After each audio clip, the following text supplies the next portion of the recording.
말 못하는 짐승들과 마음을 나누던 6살 동자승이 모두가 두려워하는 뱀을 구해주고 훗날 걷잡을 수 없는 화마 속에서 놀라운 보온을 받는 기적 같은 이야기입니다.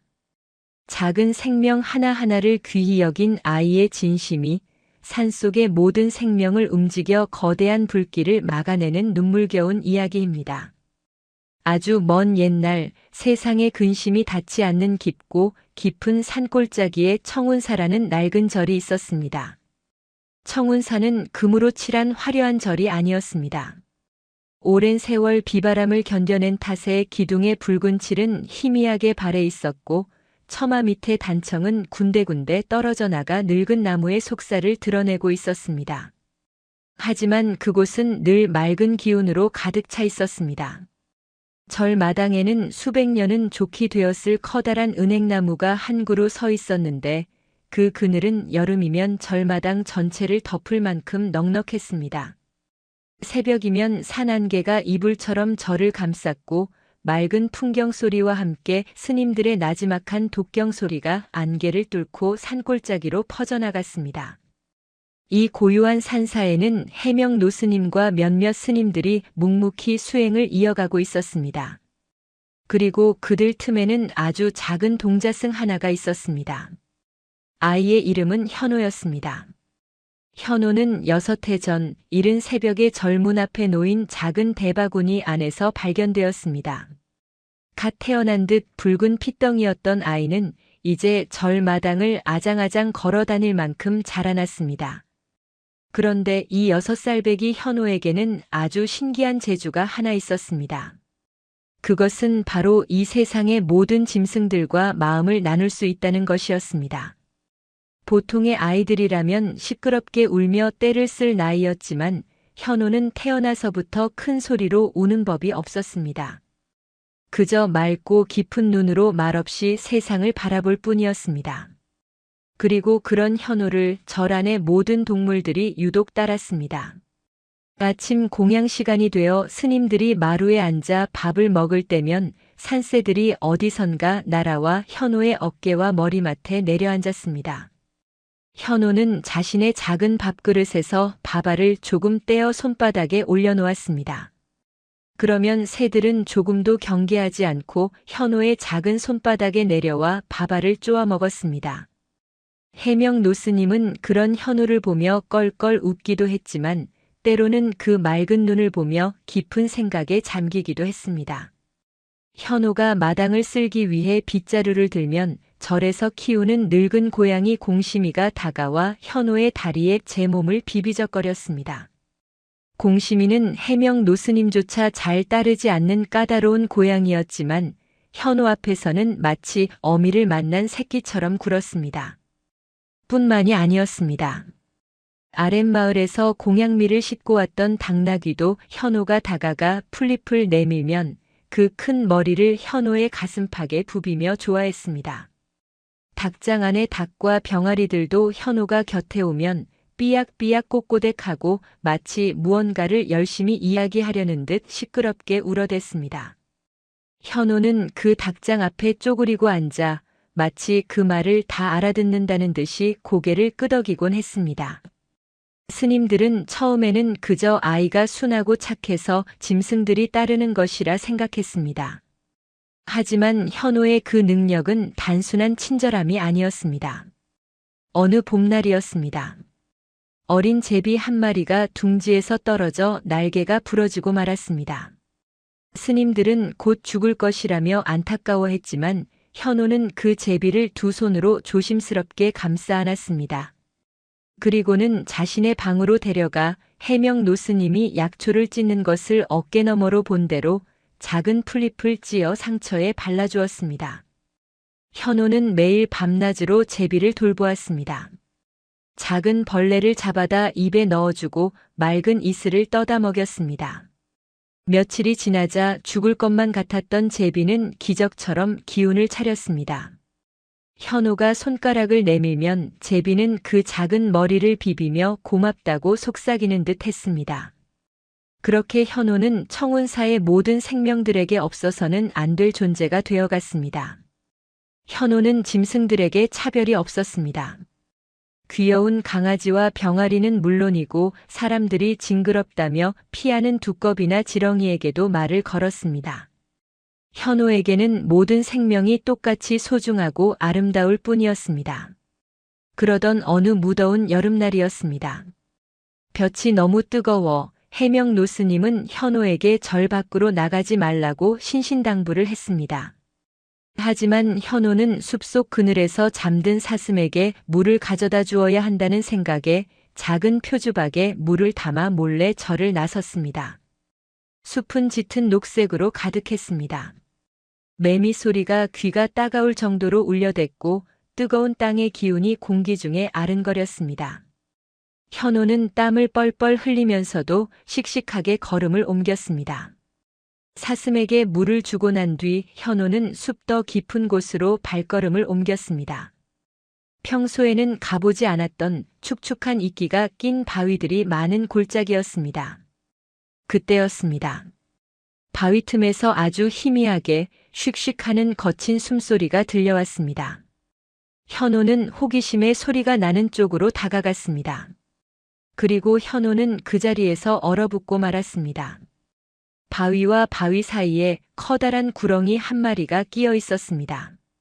아마도 바위가 굴러떨어지면서 뱀의 꼬리 부분을 덮친 모양이었습니다. 뱀은 빠져나가려고 안간힘을 썼는지 몸 곳곳이 날카로운 돌에 긁혀 피가 나고 있었습니다. 뱀은 현호를 보자마자 마지막 남은 힘을 다해 고개를 쳐들고 붉은 혀를 날름거렸습니다. 금방이라도 물어뜯을 듯한 사나운 기세였습니다.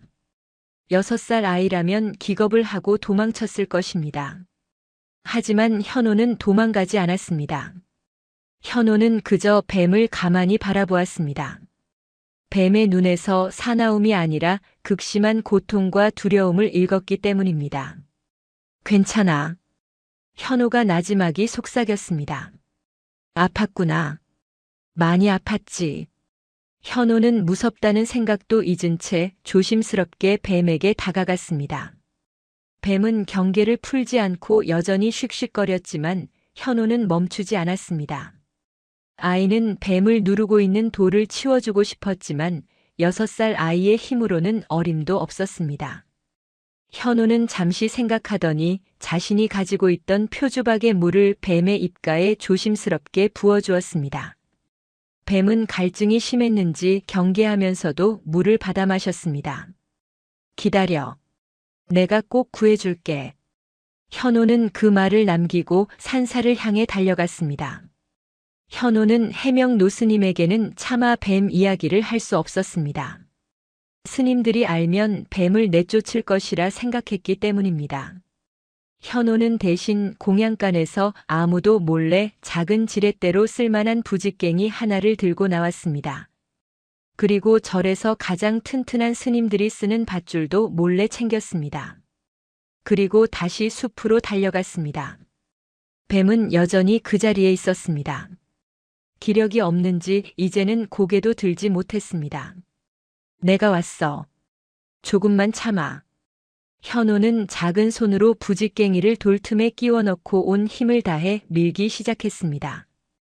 돌은 꿈쩍도 하지 않았습니다. 현호는 포기하지 않았습니다. 땀이 비오듯 흘렀고 손바닥은 다 까져 피가 났습니다. 한참을 끙끙대던 그때 돌이 아주 조금, 정말 손가락 하나 들어갈 만큼 미세하게 들렸습니다. 그 틈을 놓치지 않고 뱀은 마지막 힘을 다해 꼬리를 비틀어 빼냈습니다. 꼬리는 심하게 다쳐 피가 철철 흘렀습니다. 뱀은 현호를 한참 동안 바라보았습니다. 현호는 숨을 헐떡이며 뱀에게 말했습니다. 이제 가. 안전한 곳으로 가. 하지만 뱀은 가지 않았습니다. 오히려 현호의 발치로 스르르 다가왔습니다. 현호는 쪼그리고 앉아 뱀의 상처를 바라보았습니다. 많이 아프겠다.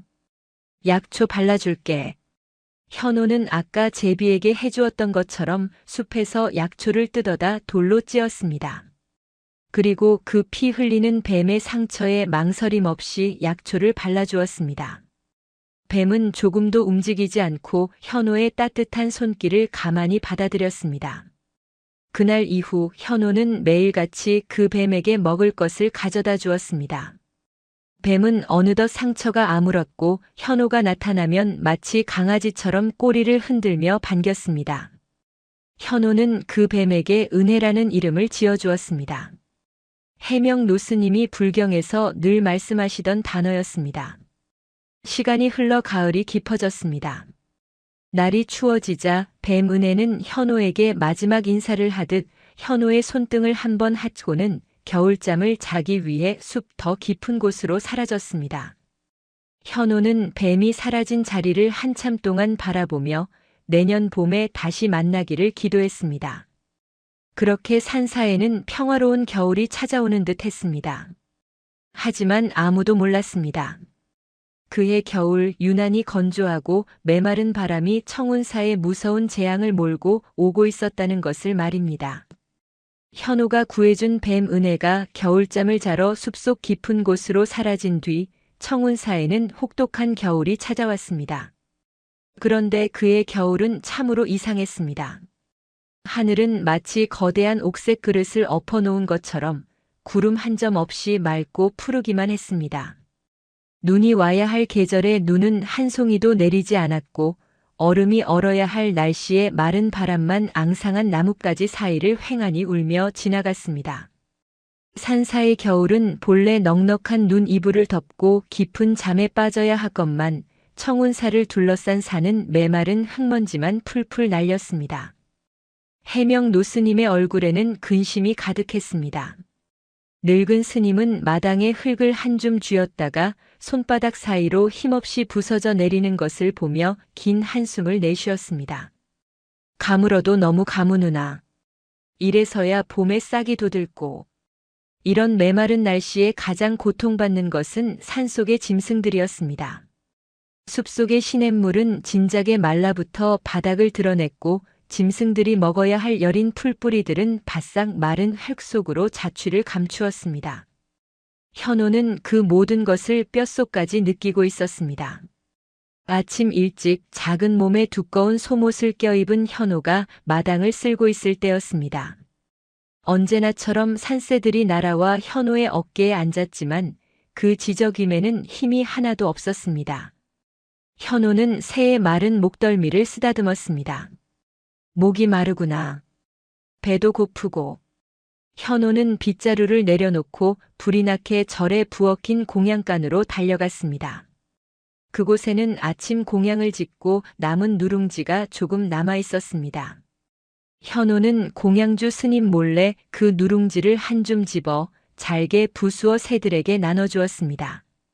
닭장의 닭들도 마찬가지였습니다. 닭들은 모이를 쪼는 둥 마는 둥, 물통 앞에 모여 꽁꽁 얼어붙은 물그릇만 쪼아대고 있었습니다. 현호는 작은 손으로 얼음을 깨보려 했지만 어림도 없었습니다. 현호는 다시 공양간으로 달려가 끓는 물을 작은 주전자에 받아왔습니다. 그리고 얼어붙은 물그릇에 조심조심 부어 얼음을 녹였습니다. 닭들은 그제야 허겁지겁 물을 마셨습니다. 절에서 키우는 늙은 고양이 공심이는 사나흘째 쥐 한 마리 잡지 못했는지 기운 없이 툇마루 밑에 웅크리고 있었습니다. 현호는 자신의 밥그릇에서 몰래 감춰둔 말린 생선 조각을 꺼내 공심이 앞에 놓아주었습니다. 공심이는 고맙다는 듯 현호의 작은 손을 핥았습니다. 이런 현호의 행동이 모든 스님들의 눈에 곱게만 보인 것은 아니었습니다. 마침 그해 겨울 청운사에는 계율을 아주 엄격하게 지키는 젊은 스님 한 분이 잠시 머물고 있었습니다. 이름은 원칙 스님이었습니다. 원칙 스님은 매사에 법도를 따졌고 조금의 흐트러짐도 용납하지 않았습니다. 어느 날 오후 원칙 스님은 현호가 귀한 쌀을 한 줌 훔쳐 다람쥐에게 나눠주는 것을 목격했습니다. 현호. 원칙 스님의 불호령이 떨어졌습니다. 현호는 어깨를 움츠렸습니다. 너는 불제자가 되어 어찌 귀한 시주미를 짐승에게 함부로 낭비하느냐. 지금 가뭄이 들어 사람이 먹을 물과 쌀도 부족한 판에. 현호는 고개를 푹 숙였습니다. 하지만 다람쥐가 배가 고프다고 했습니다. 3일이나 아무것도 못 먹었다고 했습니다. 뭐라고? 짐승이 말을 해? 원칙 스님은 기가 막힌다는 듯 혀를 찼습니다. 어린아이가 요사스러운 것에 빠져 허튼 소리를 하는구나. 짐승은 짐승일 뿐이다. 굶주리고 목마른 중생은 사람이거늘 어찌 사람과 짐승을 구별하지 못한단 말이냐. 원칙 스님은 현호의 손에서 쌀을 빼앗아 들었습니다. 다시는 이런 짓을 하지 마라. 부처님의 가르침을 어지럽히는 짓이다. 현호는 눈물이 그렁그렁했지만 울지 않았습니다. 그저 쌀을 빼앗기고 허망하게 돌아가는 다람쥐의 뒷모습을 가만히 바라볼 뿐이었습니다. 그날 밤 현호는 자신의 저녁 공양을 절반이나 덜어 몰래 툇마루 밑에 놓아두었습니다. 이 모든 광경을 지켜보던 해명 노스님은 원칙 스님을 조용히 불렀습니다. 스님, 현호를 너무 나무라지 마십시오. 노스님. 하지만 저 아이의 행동은 계율에 어긋납니다. 자비에도 순서가 있는 법입니다. 해명 노스님은 마당의 메마른 은행나무를 바라보며 조용히 말했습니다. 부처님께서는 모든 생명이 평등하다고 하셨습니다. 사람의 목숨이 귀하면 저 작은 다람쥐의 목숨도 귀한 법이지요. 현호는 사람의 마음과 짐승의 마음을 가르지 않을 뿐입니다. 저 아이의 눈에는 배고픈 다람쥐나 배고픈 사람이나 똑같은 굶주린 생명일 뿐입니다. 원칙 스님은 노스님의 말씀에 감히 반박하지 못했지만 여전히 현호의 행동을 마땅치 않게 여겼습니다. 그렇게 청운사의 메마른 겨울은 현호의 따뜻한 마음씨와 원칙 스님의 차가운 계율 사이에서 아슬아슬하게 흘러가고 있었습니다. 현호는 스님들의 눈을 피해가며 숲속의 짐승들에게 자신의 몫을 나누어 주었습니다. 짐승들은 그런 현호를 유일한 희망처럼 따랐습니다. 겨울이 지나고 봄이 왔지만 메마른 날씨는 끝날 줄을 몰랐습니다. 봄비가 내려야 할 하늘에서는 먼지만 부옇게 날렸습니다. 청운사 뒤편의 산은 봄이 왔음에도 불구하고 연두빛 새싹을 틔우지 못했습니다. 온 산이 가을처럼 누렇고 버석거렸습니다. 이제 문제는 짐승들만의 것이 아니었습니다. 청운사 스님들이 식수로 쓰던 큰 우물이 마침내 바닥을 드러내기 시작했습니다. 수백 년간 한 번도 마른 적이 없던 우물이었습니다. 스님들은 물을 아끼고 아꼈지만 흙탕물이 섞여 나오는 날이 많아졌습니다.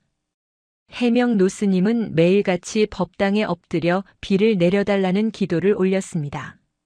하지만 하늘은 묵묵부답이었습니다. 원칙 스님은 이 모든 것이 우리가 계율을 바로 세우지 못하고 요사스러운 아이의 행동을 막지 못해 부처님이 노하신 탓이라며 목소리를 높였습니다.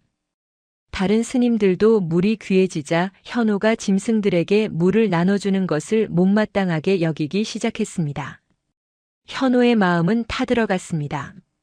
스님들의 눈총도 힘들었지만 숲속에서 목이 말라 쓰러져가는 짐승들을 보는 것이 더 고통스러웠습니다. 노루와 사슴들까지 절 마당 근처까지 내려와 텅 빈 우물 근처를 맴돌았습니다. 스님, 짐승들이 죽어갑니다. 물을 주어야 합니다. 현호가 해명 노스님에게 애원했습니다. 현호야.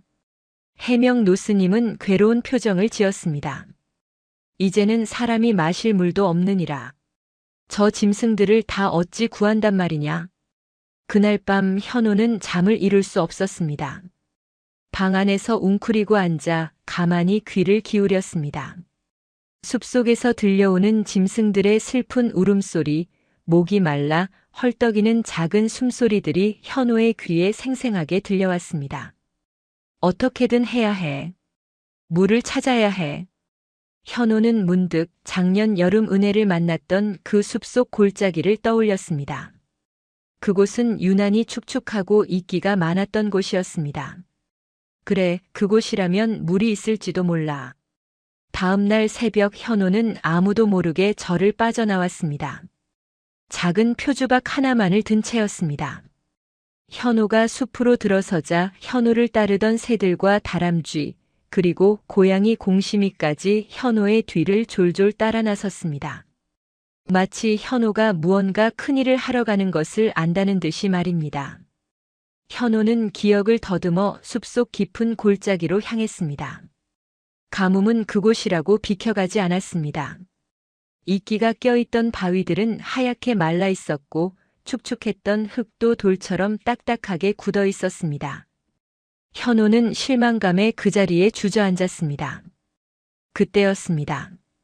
고양이 공심이가 현호의 곁을 떠나 덤불 속으로 킁킁거리며 다가갔습니다. 그리고는 덤불 앞에 한 지점을 떠나지 않고 그곳을 맴돌며 야옹하고 현호를 불렀습니다. 새들도 모두 그 덤불 위 나뭇가지에 앉아 시끄럽게 지저귀기 시작했습니다. 왜 그러니 공심아? 현호가 덤불을 헤치고 다가갔습니다. 그곳은 커다란 바위 밑이었는데 다른 곳과 달리 흙이 아주 조금, 정말 눈곱만큼 축축했습니다. 현호는 그곳에 귀를 대었습니다. 아무 소리도 들리지 않았습니다. 하지만 현호는 동물들의 뜻을 알았습니다.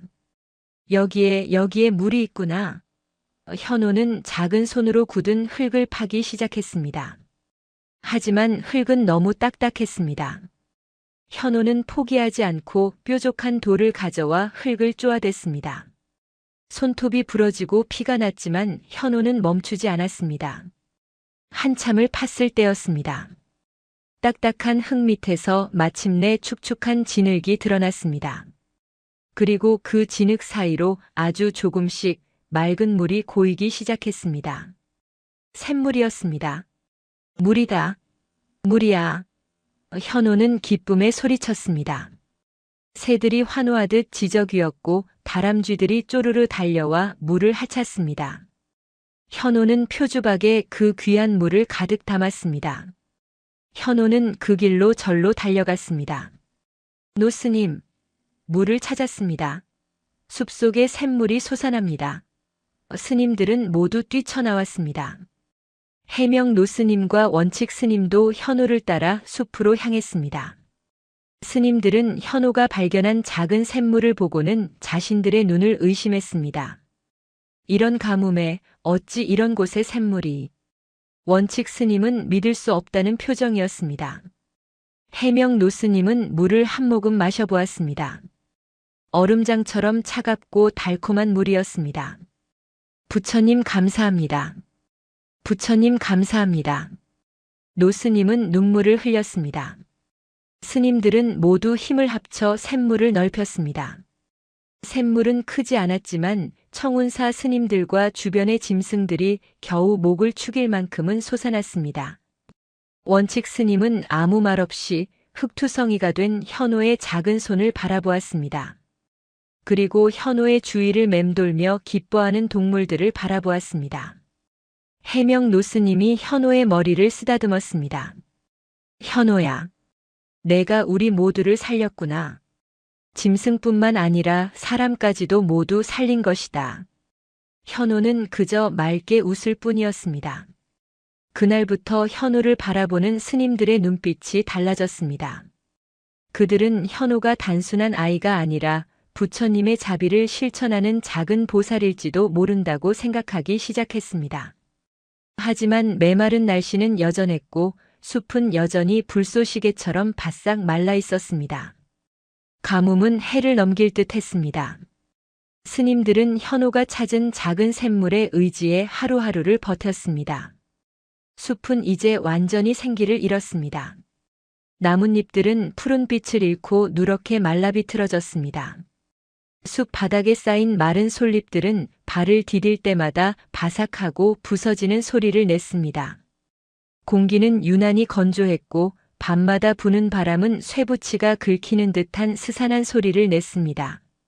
해명 노스님은 매일 밤 잠을 이루지 못했습니다. 노스님은 바람 소리를 들을 때마다 그 안에 섞인 불길한 기운을 느꼈습니다. 불조심, 불조심을 해야 한다.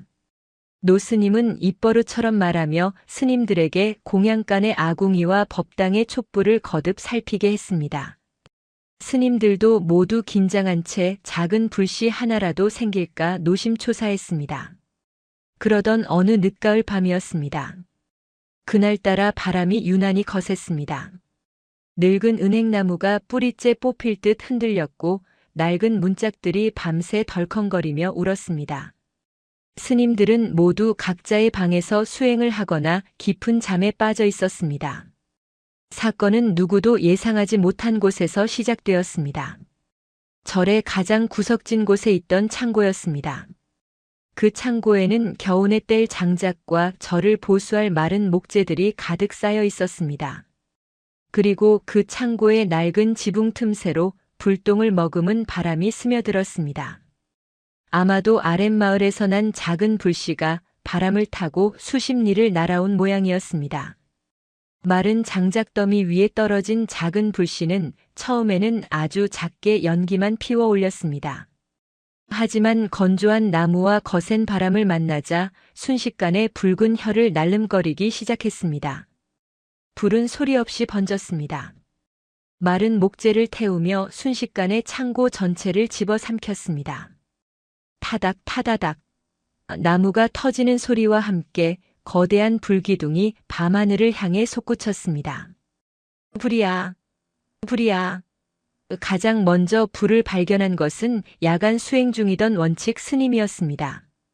창밖이 대낮처럼 환해지는 것을 보고 뛰쳐나온 것이었습니다.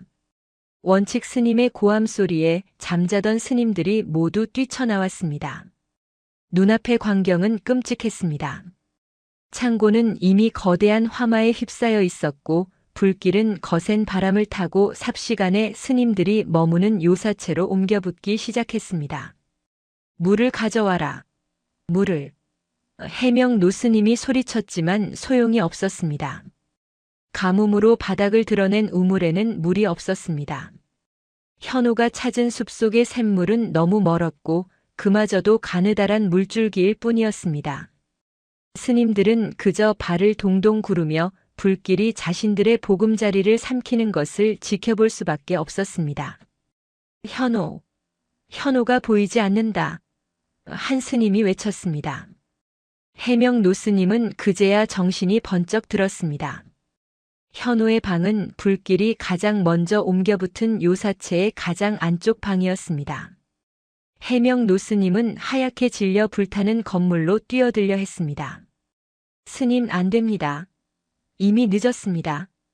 원칙 스님이 노스님을 가로막았습니다. 비켜라. 현우를 구해야 한다. 노스님은 원칙 스님을 밀치고 불 속으로 뛰어들려 했습니다. 바로 그때였습니다. 불타는 요사체의 지붕이 우르르 소리를 내며 무너져 내렸습니다. 현우의 방이 있던 곳이었습니다. 거대한 불기둥이 하늘로 솟구쳤고 뜨거운 열기가 스님들을 덮쳤습니다. 해명 노스님은 그 자리에 주저앉아 절규했습니다. 현우야, 현우야. 모든 것이 끝났다고 생각한 순간이었습니다.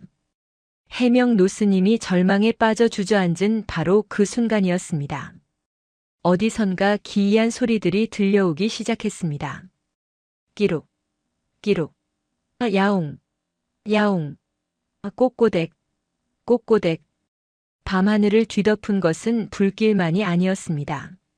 현우가 매일 밥을 주던 수백 마리의 산새들이 연기와 불똥을 뚫고 불타는 절 지붕 위로 날아들었습니다. 새들은 불길을 두려워하지 않고 일제히 지붕 위로 돌진했습니다. 저 새들이. 스님들은 자신들의 눈을 의심했습니다. 새들은 불길이 옮겨붙으려는 법당의 지붕 위로 내려앉아 미친 듯이 날갯짓을 했습니다. 작은 날개로 불씨를 덮고 쪼아대며 불길이 번지는 것을 필사적으로 막고 있었습니다. 푸드덕 푸드덕. 날개가 불에 타는 냄새가 진동했지만 새들은 물러서지 않았습니다. 한 마리가 불길에 휩싸여 떨어지면 다른 한 마리가 그 자리를 메웠습니다. 그뿐만이 아니었습니다. 고양이 공시미는 불타는 요사체의 툇마루 밑을 미친 듯이 파헤치기 시작했습니다. 손톱이 부러져 피가 났지만 멈추지 않았습니다. 공시미는 현우가 갇힌 방의 낡은 마루 밑에 쥐가 파놓은 작은 구멍이 있다는 것을 알고 있었습니다. 야옹, 야옹. 공심이는 연기 속으로 고개를 들이밀고 현호를 부르며 울부짖었습니다. 닭장의 닭들은 또 어떠했습니까? 닭들은 횃대에 올라앉아 마치 적군이 쳐들어온 것처럼 목이 터져라 울어댔습니다. 그 소리는 산 전체를 울릴 만큼 크고 절박했습니다. 숲속에 있던 노루와 사슴들, 현호가 물을 찾아 구해준 그 짐승들이 불길을 보고도 도망가지 않았습니다. 그들은 절 마당 입구에 모여들어 마치 무언가를 기다리는 듯 불안하게 발을 구르고 있었습니다. 해명 노스님과 스님들은 이 믿을 수 없는 광경에 넋을 잃었습니다. 원칙 스님은 불타는 날개로 불씨를 끄는 새들을 보며 자신의 뺨을 때렸습니다. 내가 틀렸구나. 짐승이라 무시했던 내가 저 미물들만도 못했구나. 그때였습니다. 공심이가 파헤치던 툇마루 밑에서 기적처럼 작은 기침 소리가 들려왔습니다. 콜록콜록. 공심아. 현호였습니다. 현호는 불길이 방을 덮치기 직전 연기를 피해 마루 밑에 좁은 틈으로 기어 들어갔던 것입니다. 하지만 불길이 너무 거세 밖으로 나오지 못하고 연기에 질식하기 직전이었습니다. 현호다.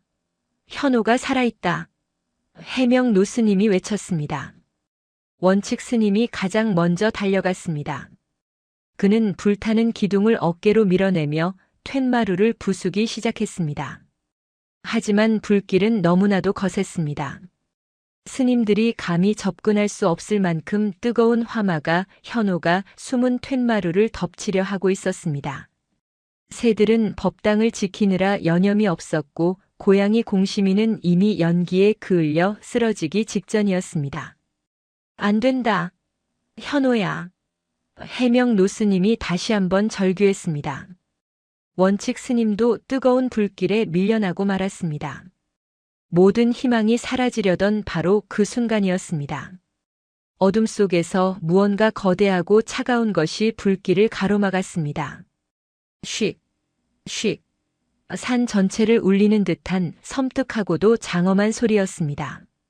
스님들이 고개를 들었을 때 그들은 자신들의 눈앞에 펼쳐진 광경을 믿을 수가 없었습니다. 한겨울임에도 불구하고 겨울잠에서 깨어난 거대한 구렁이가 바로 현호가 은혜라고 불렀던 그 뱀이 불타는 툇마루와 스님들 사이를 가로막고 서 있었습니다. 뱀의 몸은 집채만큼 거대해져 있었고 그 차가운 비늘이 불길을 막아서는 거대한 방패가 되어주고 있었습니다. 현호야. 해명 노스님의 절규가 불길이 터지는 소리와 섞여 메마른 밤하늘을 찢었습니다. 원칙 스님도 다른 모든 스님도 그 자리에 얼어붙고 말았습니다. 현호가 잠든 방이 있던 요사체가 거대한 불기둥에 휩싸여 순식간에 무너져 내렸기 때문입니다. 이제 저 불길 속에서 살아나올 수 있는 생명은 없어 보였습니다. 모두가 절망에 빠져 한 걸음 뒤로 물러서던 바로 그때였습니다. 땅이 울렸습니다. 쿵, 쿵. 이것은 불길의 기둥이 무너지는 소리가 아니었습니다. 그것은 마치 거대한 산짐승이, 아니, 산 그 자체가 움직이는 듯한 낮고 무거운 진동이었습니다.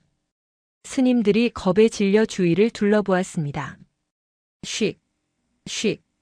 숲의 가장 깊은 어둠 속에서 바람 소리도 불길 소리도 아닌 기이하고도 거대한 숨소리가 들려왔습니다.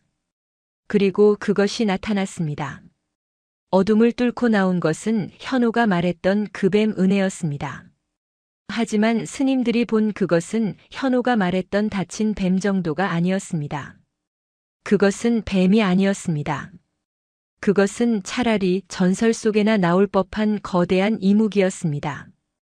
그 몸통은 청운사에서 가장 굵은 은행나무 기둥보다도 더 굵었고 그 길이는 짐작조차 할 수 없었습니다. 달빛과 불빛을 동시에 받은 뱀의 비늘은 짙은 초록색과 검은색이 뒤섞여 수천 개의 검은 거울처럼 번쩍였습니다. 스님들은 공포에 질려 비명을 지를 준비를 했습니다. 저것은 원칙 스님이 손가락질하며 뒤로 넘어질 뻔했습니다. 그가 그토록 경계했던 요사스러운 것이 상상조차 할 수 없는 거대한 모습으로 나타난 것이었습니다. 하지만 뱀은 스님들에게는 눈길조차 주지 않았습니다. 뱀의 거대한 머리가 불길을 향해 쳐들렸습니다.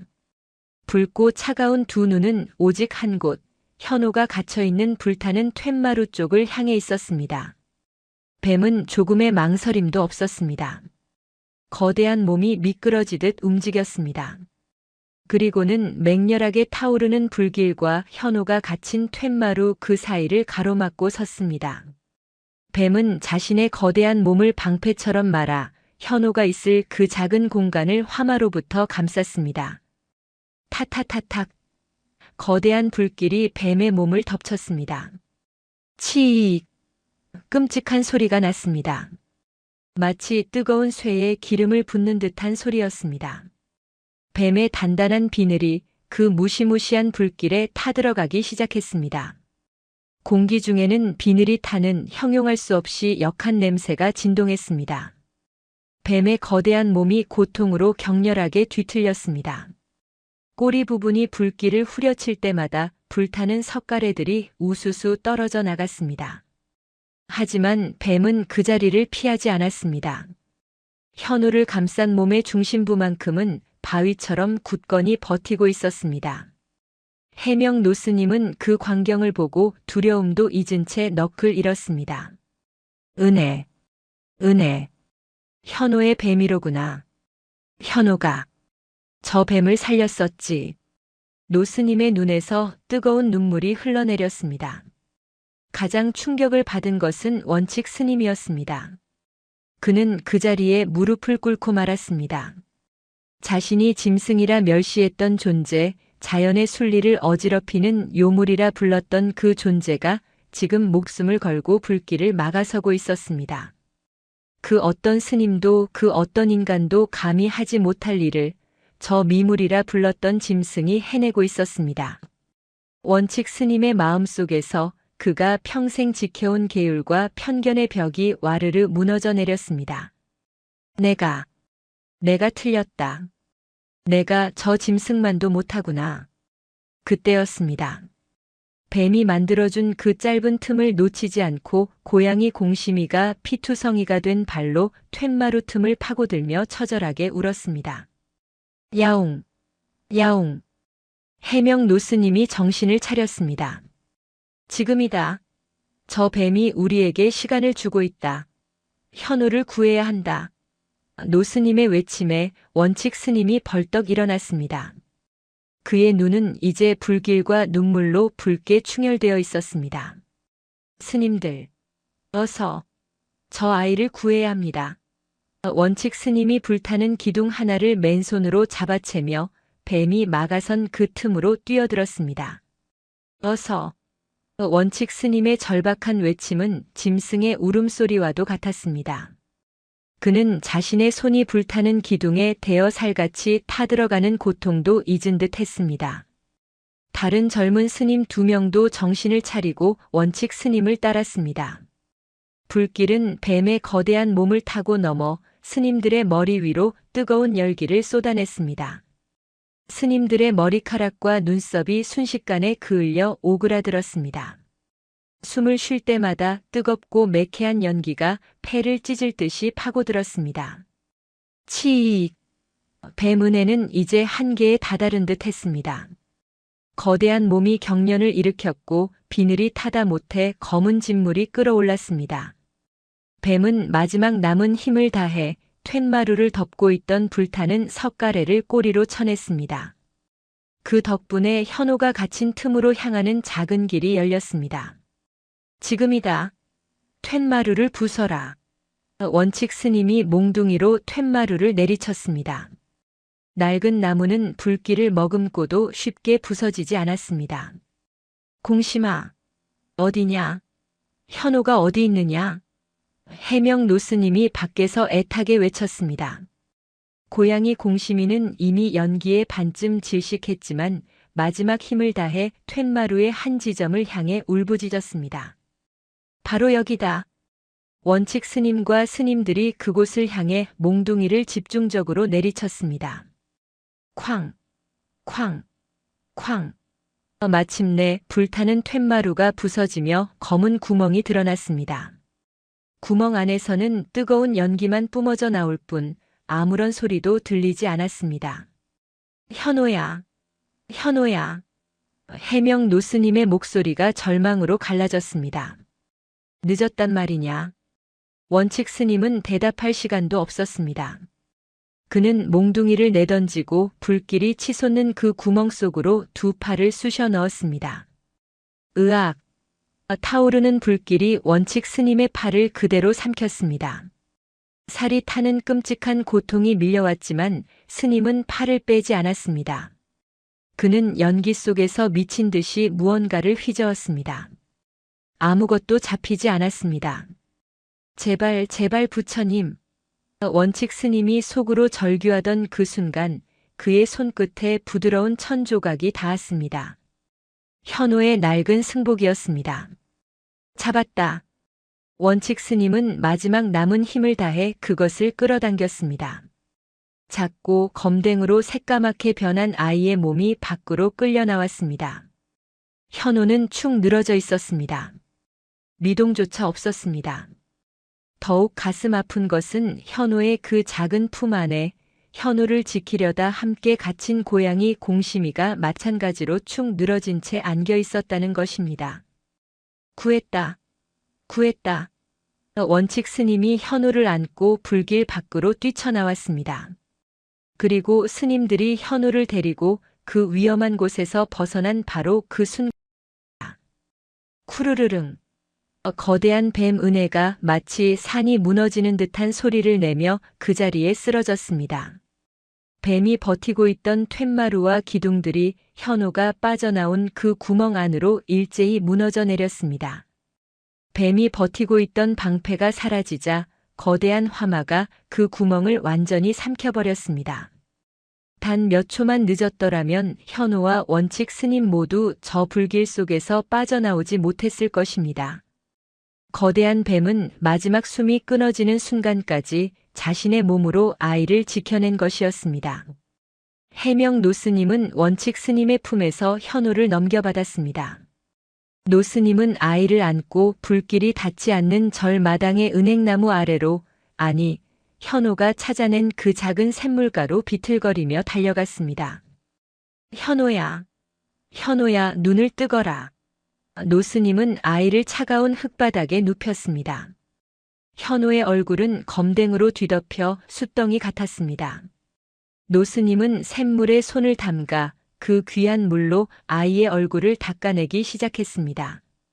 검댕이 씻겨나간 아이의 얼굴은 하얀 종이장처럼 창백했습니다. 숨소리가 들리지 않았습니다. 해명 노스님의 손이 덜덜 떨렸습니다. 노스님은 아이의 작은 가슴에 귀를 대었습니다. 아무 소리도 들리지 않았습니다. 아니다, 아닐 것이다. 노스님은 현호의 가슴을 떨리는 손으로 압박하기 시작했습니다. 일어나거라, 현호야. 이 늙은이를 두고 가면 어찌하느냐. 일어나거라. 그때였습니다. 콜록, 콜록, 캣. 현호의 작은 입에서 검은 연기와 함께 거친 기침이 터져 나왔습니다. 그리고는 세상에서 가장 가느다랗지만 가장 반가운 울음소리가 터져 나왔습니다. 으앙! 살았다. 현호가 살았다. 해명 노스님은 그 자리에 주저앉아 아이를 부서져라 껴안고 오열했습니다. 다른 스님들도 모두 그 자리에 무릎을 꿇고 부처님께 감사의 눈물을 흘렸습니다. 현호의 품에 안겨있던 고양이 공심이도 야, 옹! 하고 가느다란 신음을 내뱉었습니다. 공심이 역시 살아있었습니다. 원칙 스님은 두 팔에 끔찍한 화상을 입은 채 그 광경을 멀리서 지켜보고 있었습니다. 그는 차마 현호에게 다가가지 못했습니다. 자신이 그토록 멸시했던 생명들의 희생으로 아이가 살아났다는 사실에 그는 기쁨보다 더 큰 죄책감과 부끄러움을 느끼고 있었습니다. 불길은 새벽이 되어서야 겨우 잡혔습니다. 요사체는 완전히 잿더미가 되었지만 기적적으로 법당과 공양가는 무사했습니다. 그것은 밤새 지붕 위에서 불씨를 막아낸 산새들의 공이었습니다. 날이 밝자 스님들은 참혹한 광경을 마주해야 했습니다. 법당 지붕 아래 은행나무 근처에는 불에 타버린 수십 마리의 작은 새들의 시체가 떨어져 있었습니다. 그들은 자신들의 작은 날개로 부처님을 모신 법당을 지켜낸 것이었습니다. 스님들은 그 작은 시체들을 하나하나 수습하며 눈물을 감추지 못했습니다. 그리고 요사체가 있던 잿더미 위에 거대한 뱀 은혜가 쓰러져 있었습니다. 뱀은 아직 숨이 붙어 있었지만 이미 온몸이 수처럼 타버려 움직일 수조차 없었습니다. 그 장엄했던 비늘은 모두 녹아내렸고 거대한 몸은 상처투성이었습니다. 해명 노스님이 현호를 업고 뱀에게 다가갔습니다. 현호는 노스님의 등에서 내려와 비틀거리는 걸음으로 뱀에게 다가갔습니다. 6살 아이는 두려워하지 않았습니다. 현호는 자신의 작은 손을 들어 뱀의 타버린 머리를 가만히 쓰다듬었습니다. 은혜야, 고마워. 나 구하러 왔구나. 뱀은 그 말을 알아들었다는 듯이 마지막 힘을 다해 눈을 떴습니다. 그 붉고 차가웠던 눈은 이제 한없이 부드럽고 따뜻했습니다. 뱀은 현호의 손길을 가만히 느끼더니 이내 조용히 고개를 떨구었습니다. 거대한 몸이 한번 크게 꿈틀거리더니 이내 다시는 움직이지 않았습니다. 현호는 뱀의 곁에 쪼그리고 앉아 소리 없이 눈물만 뚝뚝 흘렸습니다. 그때 원칙 스님이 현호의 곁으로 다가왔습니다.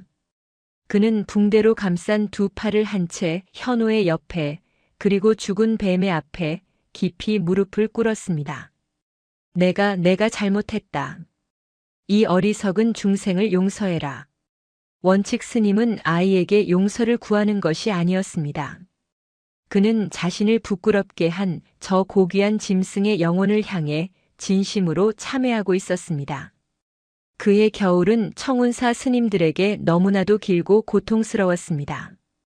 스님들은 불에 타버린 요사체 대신 새들이 지켜낸 법당의 차가운 마루에서 잠을 청해야 했습니다. 화상을 입은 원칙 스님과 연기를 마신 현호, 그리고 온몸의 털이 다 타버린 고양이 공시미는 해명 노스님의 극진한 간호 속에서 겨우겨우 회복해갔습니다. 가장 큰 변화는 원칙 스님에게서 일어났습니다. 그는 더 이상 엄격한 계율을 입에 올리지 않았습니다. 두 팔의 화상이 아물기 시작하자 그는 가장 먼저 잿더미 속으로 들어갔습니다. 그리고 밤새 불길과 싸우다 죽어간 새들의 시체를 하나하나 정성스럽게 수습했습니다. 그는 은행나무 아래 현호가 찾은 샘물가 근처에 작은 무덤을 만들었습니다. 그리고 은혜의 거대한 몸도 스님들이 모두 힘을 합쳐 그 옆에 묻어주었습니다. 원칙 스님은 뭉툭해진 손으로 직접 나무를 깎아 그 앞에 작은 팻말을 세웠습니다.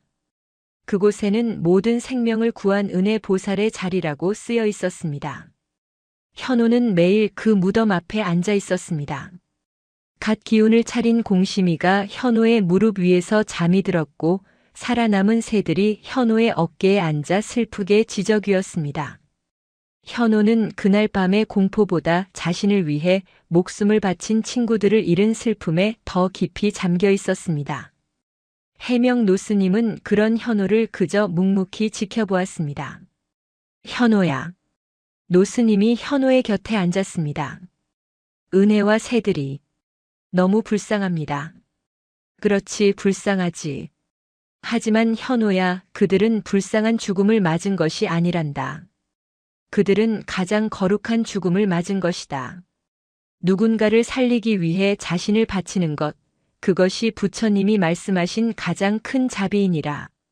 그들은 짐승의 몸으로 보살의 길을 걸은 것이다. 그렇게 혹독한 겨울이 지나갔습니다. 그리고 기적 같은 봄이 찾아왔습니다. 그토록 메마르고 가물었던 땅을 적시는 아주 부드럽고 따뜻한 봄비가 사흘 밤낮으로 내렸습니다. 비가 그친 뒤 청운사에는 놀라운 광경이 펼쳐졌습니다. 온 산이 마치 기다렸다는 듯이 연두빛 새싹을 틔우기 시작했습니다. 그리고 가장 놀라운 변화는 현호가 찾았던 그 작은 샘물가에서 일어났습니다. 불길이 핥히고 지나갔던 그 잿더미 위에, 그리고 뱀과 새들이 묻힌 그 무덤 주위에 다른 곳보다 몇 배는 더 푸르고 짙은 새싹들이 돋아난 것이었습니다. 현호가 찾은 샘물은 이제 마르지 않는 큰 샘이 되어 맑은 물을 콸콸 쏟아냈습니다. 그 샘물 주위로 온 산의 동물들이 다시 모여들기 시작했습니다. 그들은 더 이상 저를 두려워하지 않았습니다. 스님들도 더 이상 동물들을 내쫓지 않았습니다. 스님들은 공양간에 밥을 덜어 동물들에게 나누어 주었고, 동물들은 스님들의 곁을 맴돌며 평화롭게 공존했습니다. 청운산은 다시 지어졌습니다. 하지만 예전의 모습과는 달랐습니다. 그곳은 더 이상 스님들만 수행하는 절이 아니었습니다. 그곳은 사람과 짐승이 함께 어우러져 살아가는 모든 생명의 안식처가 되었습니다. 세월이 흘러 현호는 훌쩍 자라 어엿한 청년 스님이 되었습니다. 그날 밤의 상처는 현호의 마음에 깊은 자국을 남겼지만 그것은 슬픔이 아니라 모든 생명에 대한 더 깊은 사랑으로 피어났습니다.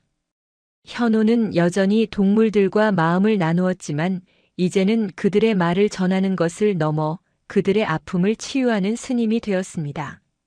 해명 노스님은 현호에게 주지 스님의 자리를 물려주고 편안한 얼굴로 입적하였습니다.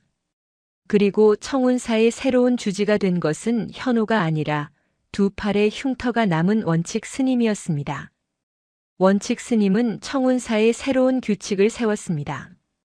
첫째, 청운사의 모든 생명은 부처님의 자식이다. 둘째, 사람의 밥그릇과 짐승의 밥그릇을 차별하지 않는다. 셋째, 모든 공양은 뱀보살과 새보살들께 먼저 올린다. 청운사의 명성은 멀리 퍼져나갔습니다. 사람들은 불타는 절에서 뱀과 새들이 스님들을 구했다는 기적 같은 이야기를 듣고 전국 각지에서 모여들었습니다. 그들은 부처님께 절을 올릴 뿐만 아니라 은혜보살의 무덤과 새보살들의 무덤에 공양미를 바치고 기도를 올렸습니다. 사람들은 청운사에 와서 병을 고치는 것이 아니었습니다.